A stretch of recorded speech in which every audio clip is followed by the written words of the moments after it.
नमस्कार, मैं हूं प्रियंका तिवारी। मेरे चैनल में आप सभी का बहुत बहुत स्वागत है। अखंड दीपक की स्थापना करने से पहले कुछ बातों का जान लेना बहुत ही ज्यादा जरूरी होता है। तो अगर इस नवरात्रि आप भी अपने घर में अखंड दीपक की स्थापना करने जा रहे हैं तो स्थापना करने से पहले कुछ बातें आपके लिए जानना बहुत ही ज्यादा जरूरी है और आज के इस वीडियो में मैं इसी विषय पे चर्चा करने वाली हूँ। तो चलिए जानते हैं कि अखंड दीपक जलाने से पहले किन बातों का हमें विशेष तौर पर ध्यान देना चाहिए। जब भी हम अपने घर में अखंड दीपक की स्थापना करते हैं तो सबसे पहले तो बाती सवा हाथ की होती है। तो जो बाती होती है हम उसे प्रज्वलित करते हैं और ये जो बाती का दूसरा छोर होता है, जब बाती लंबी करते हैं तो ये जो दूसरा बाती का छोर होता है यह कभी भी दक्षिण दिशा की ओर नहीं होना चाहिए। इस छोर को आप चाहें तो पूर्व दिशा की ओर रखें, उत्तर दिशा की ओर रखें, लेकिन यह छोर कभी भी दक्षिण दिशा की ओर नहीं होना चाहिए, क्योंकि दक्षिण दिशा की ओर जो है मुख करके जो है दीपक नहीं रखा जाता है। इस बात का विशेष तौर पर ध्यान करें। अखंड दीपक में बातें से संबंधित एक महत्वपूर्ण बात बिल्कुल ध्यान में रखिएगा कि अगर आप अखंड दीपक में लाल बत्ती का प्रयोग करते हैं तो लाल बत्ती में चाहे आप घी डालें चाहे आप तेल डालें, लाल बत्ती को देवताओं के बाएं भाग में रखा जाता है, यानी कि अपने दाएं हाथ की तरफ, भगवान के बाएं हाथ की तरफ लाल बत्ती वाला दीपक आपको रखना है। और अगर आप अखंड दीपक में सफेद बत्ती का उपयोग करते हैं तो सफेद बत्ती वाले दीपक में चाहे आप घी डालें या फिर तेल डालें, सफेद बत्ती वाला दीपक देवताओं के दाएं भाग में रखा जाता है, यानी कि अपने उल्टे हाथ की तरफ, देवताओं के दाएं हाथ की तरफ सफेद बत्ती वाला दीपक रखा जाता है। तो इस बात का विशेष रूप से आप ध्यान दीजिएगा। और जब भी आप दीपक जलाएं, अगर आपको कोई विशेष मंत्र नहीं आता हो तो ओम दीप नारायणाय नमः बोलते हुए आप दीपक प्रज्वलित करें। दीपक प्रज्वलित करने के बाद हमेशा हाथ धोना चाहिए। इस तरह से दीपक जलाते हुए जो है और दीप देवता का आपको पूजन करके आगे की पूजा विधि शुरू करनी चाहिए। दूसरी विशेष बात जो आपको ध्यान रखनी है कि जब भी आप अपने अखंड दीपक की बाती संभालते हैं तो आपको उसी अखंड दीपक की बाती से एक नया दीपक जो है जला लेना चाहिए। उस अखंड दीपक की लौ से जब आप एक नया दीपक जला लेते हैं तो अगर बाती संभालते समय अगर वो अखंड दीपक बुझ जाता है तो फिर आपने जो ये नया दीपक जलाया हुआ है इस दीपक की लौ से जो है आप अपना अखंड दीपक जला सकते हैं। होता क्या है कि जो अखंड दीपक की लौ से आपने दूसरा दीपक जलाया हुआ है तो आपकी लौ जो है वो अखंड ही बनी रहती है। इस तरह से आप जब भी अपना दीपक संभालने जाएं तो एक पहले दूसरा दीपक बना लें और उसी की लौ से जलाकर ये रख लें और फिर बाती संभालें। वैसे ही आपको बाती संभालने के लिए जो आईब्रो बनाने की जो है एक चिमटी आती है उससे जो है आपको संभालना चाहिए, उससे अच्छी तरह से आपसे जो है बाती संभालते बन जाता है। इसके अलावा अगली ध्यान देने वाली बात यह है कि जिस घर में भी अखंड दीपक की स्थापना होती है उस घर को कभी खाली नहीं छोड़ा जाता है किसी भी हालत में। और अगर आपकी कोई ऐसी संभावना है कि अगर आप मासिक धर्म से होने वाले हैं या फिर मतलब कि अगर कोई और अन्य व्यक्ति नहीं है जो दीपक की देखरेख कर सकता है तो फिर आपको अखंड दीपक की स्थापना नहीं करनी चाहिए, क्योंकि अशुद्धता की अवस्था में या फिर बीच में जो है अखंड दीपक की देखरेख बंद बिल्कुल नहीं होनी चाहिए।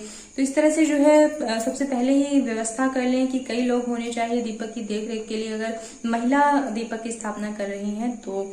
और जैसे कि मैंने बताया कि घर को खाली नहीं छोड़ा जाता, साथ ही साथ इसके अलावा हमारे क्षेत्र में एक और नियम है कि जहां पर भी हम अखंड दीपक की स्थापना करते हैं मंदिर में या फिर कमरे में तो उस कमरे का हम पट बंद नहीं करते हैं, यानी कि दरवाजे बंद नहीं करते हैं।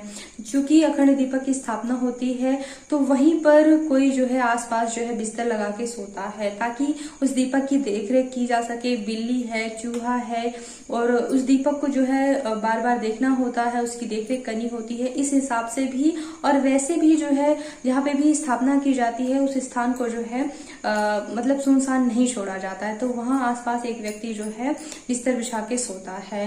तो इस तरह से दीपक की देखरेख की जाती है। और इसके अलावा जिस घर में भी अखंड दीपक की स्थापना की जाती है उस घर में जो है लहसुन प्याज भोजन में शामिल बिल्कुल भी नहीं होनी चाहिए। उस घर में किसी भी व्यक्ति को शराब का सेवन नहीं करना चाहिए, मांस मदिरा आदि का सेवन नहीं करना चाहिए। पूर्णतः ये चीजें वर्जित होती हैं और यहाँ तक कि पीकर आना भी नहीं चाहिए, वरना सारी चीजें खंडित हो जाती हैं।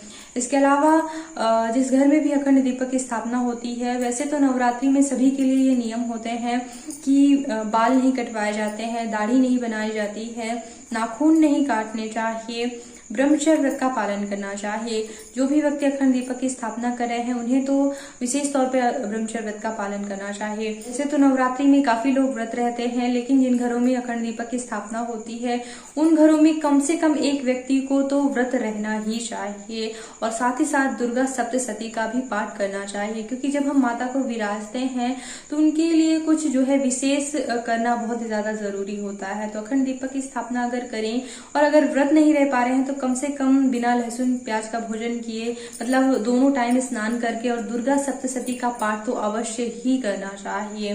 तो इस तरह से कुछ नियमों का पालन या फिर निर्वाण मंत्र का जाप कर सकते हैं। बड़ी ही सावधानी से अखंड दीपक की देखरेख करनी चाहिए। और अगर बाय चांस किसी गलती से दीपक बुझ जाता है तो मन में बहुत ज्यादा शंका नहीं लानी चाहिए कि कोई अशुभ संकेत मिलने वाले हैं या फिर अशुभ होने वाला है, ऐसा कोई दिक्कत नहीं होती है। जब आप भक्ति भाव से माता को याद करते हैं तो वो सभी बाधाएं जो है दूर करती हैं। इसके अलावा दीपक से संबंधित एक और खास बात कि जब भी आप बाती संभालने जाएं या फिर जब भी आपको दीपक को स्पर्श करना हो तो कम से कम शुद्धता का, स्वच्छता का बहुत ही ज्यादा ध्यान रखने की आवश्यकता होती है, क्योंकि दुर्गा माता की पूजा में जो है स्वच्छता का विशेष ध्यान रखना होता है। कोई और देवी देवता की जब हम पूजा करते हैं तो हो सकता है कुछ ठीक हो, लेकिन दुर्गा माता के लिए विशेष तौर पर तो इसमें जो है अगर आप कोई ऐसे वस्त्र पहने हैं जिसमें आपने भोजन किया हो या फिर आप बाथरूम वगैरह गए हो तो फिर उन वस्त्रों में जो है आपको दीपक का स्पर्श नहीं करना चाहिए।